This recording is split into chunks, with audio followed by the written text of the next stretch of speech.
Shalom, amados hermanos, les saludo desde Jerusalén, les bendigo y es un día triste.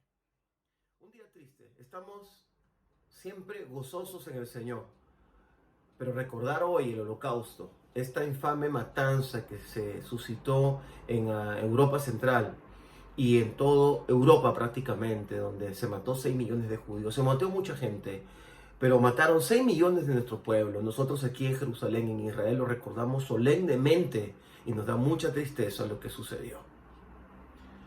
Y quiero recordarles algo. Este hombre llamado Hitler, que en realidad estaba dirigido hacia los judíos con esta maquinaria llamada la solución final para quemarlos vivos. Antes hacían jabón, hacían experimentos, quitaban las uñas vivas a las personas, les sacaban los ojos estando vivos, a las mujeres embarazadas les abrían el vientre y hacían cosas que incluso es difícil de narrar a través de un video. Porque Hitler sabía de que había una palabra bíblica que habla acerca de un milenio, y por eso el Reich, el tercer Reich o el tercer reino, era preparándolo para 1000 años.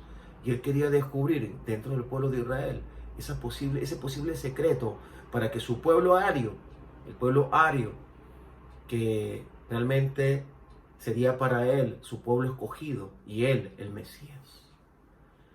Una locura infame, una acción anti-Dios completamente, anti-Israel, anti-Yeshua, queriendo usurpar la posición de aquel que es el único que puede reinar por 1000 años. Pero el pueblo de Israel está íntimamente ligado a los planes de Elohim, al cumplimiento profético y a la bendición de la tierra. Quiero recordarte que en Romanos 11 dice claramente, y te invito hoy a meditar y a estudiar y leer el capítulo 41 de Isaías, del versículo 8 en adelante, y que leas Romanos 11, todo el capítulo completo, y puedas meditar y analizar de que el pueblo de Israel siempre ha sido guardado por el Señor. Y si hubo un momento donde el pueblo de Israel fue castigado, perseguido, disciplinado por el Señor, el cual Romanos 11 le llama, que tropezó, no fue para que caiga.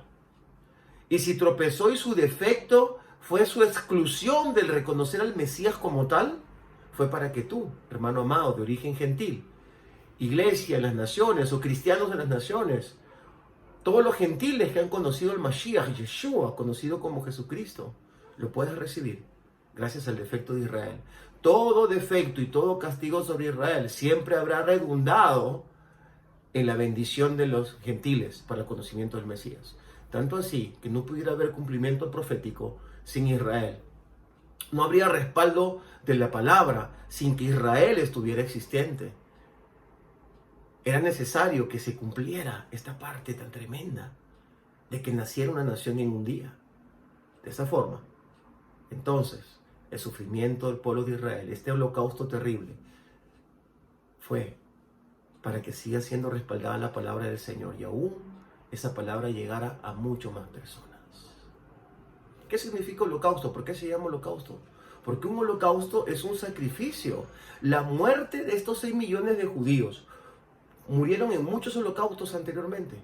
Han sido perseguidos. Muchas veces los han querido desaparecer. Obviamente en Europa los querían desaparecer, pero habían judíos en otros lugares y no pudieron desaparecernos. Aquí estamos viviendo en Israel, en una nación completamente milagrosa en todos los aspectos de la existencia humana. Israel es milagroso para darle gloria al Eterno solamente y para confirmar su palabra, que es la palabra que tú, hermano cristiano, usas, lees y crees. ¿Qué es un holocausto? Es alguien que fue entregado en propiciación por causa de, para librar a. Ahí lo dejo, lo pongo en tu corazón y te pido que estés orando por Israel, porque ciertamente los tiempos también son difíciles para nosotros y aún hay muchas profecías, a veces humanas, en contra del pueblo de Israel. Otras veces será la palabra del Señor, pero siempre, siempre, siempre el sufrimiento de Israel será inherente a la iglesia. Siempre, siempre, siempre la bendición de Israel será inherente a la iglesia. Ahora sí, ahí lo dejo. Shalom. Nos vemos pronto.